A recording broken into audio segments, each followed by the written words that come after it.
She was the kind of girl who could light up a room without trying. Her laughter, light and unburdened, had a way of sweeping through the dullest corners of the world. Her eyes were the kind of blue that looked like the sky had forgotten its limits, always alive with curiosity, a thirst for something more. Everyone admired her for her grace, her beauty, her heart. But behind her smile was a storm, a yearning for something, someone, that neither time nor distance could erase. His name was Mateo. No one called him by his full name, he didn't give anyone the chance. To those who knew him, he was just Matt, a shadow that moved like a whisper through the underworld. Dark eyes, sharp jaw, and a demeanor that screamed danger without a single word. A man who made his living off of fear and deceit. But he wasn't always this way. He had once known love, or perhaps, love had once known him. It all began in that cafe, the one where she sat every morning with her coffee, legs crossed beneath the table, book in hand, her face illuminated by the weak rays of the morning sun. She didn't expect to see him there that day. He wasn't the type to sit in places like that. Mateo had no reason to walk in and order an espresso that morning, except that he was following a gut feeling, a tug that he couldn't ignore. His gaze swept the room, cold and calculated, until it landed on her. Her long chestnut hair spilled over her shoulders like a waterfall, catching the light, her lips curled in an absent smile as she read. She was different from the women he knew, pure, untouched by the darkness of his world. For reasons he couldn't explain, he found himself sitting across from her, drawn to her like a moth to a flame. The first words he spoke to her were casual, almost rehearsed, "You're not supposed to be here." Her laughter came in waves, gentle and innocent. "And why's that?" "The world isn't made for people like you," Mateo said, his voice low, but it carried a certain weight.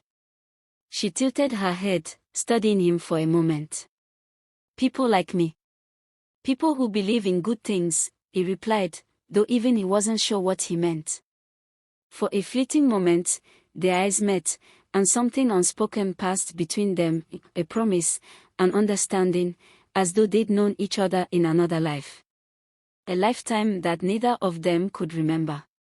Days passed. She returned to the cafe, hoping to see him again, even though she told herself she wouldn't. She'd spent hours thinking about him, about his eyes, those dark eyes that hid so many secrets. There was something about him that made her heart ache, even in his absence. It was a feeling she couldn't shake, a pull that seemed as inevitable as the changing of the seasons. But he never came back. Then, one night, a chance encounter. The kind that makes you believe fate has a hand in everything.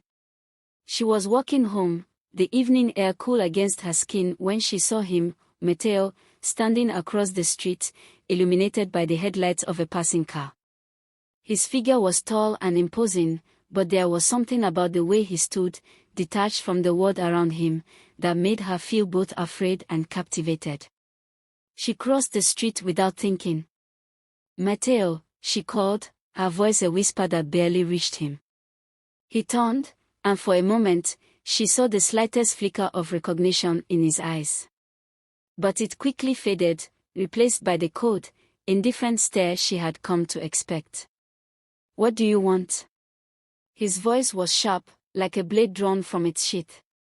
"I want to know you," she said, her words unsteady but full of conviction. He shook his head. "You don't want that. Trust me." But she didn't back down.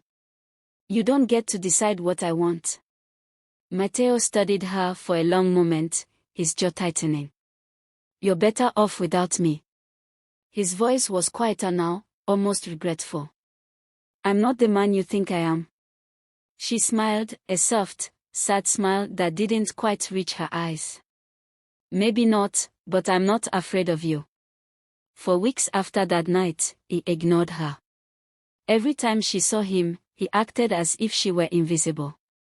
She'd stand in the shadows, watching him as he went about his life, always with a stoic expression, always distant. He never acknowledged her presence, never looked her way. Yet she never stopped. Days turned into weeks, and weeks turned into months. She wrote him letters, notes filled with the things she couldn't say to his face, the way he made her feel, the way his silence tore at her heart. She never sent them. She just wrote them, and then tucked them into a drawer, where they would remain untouched, like the love she had for him, unspoken, unresolved. Her love for Matteo became an obsession, a quiet storm that raged inside her. It consumed her, gnawed at her in ways she couldn't explain. She couldn't move on. She didn't want to.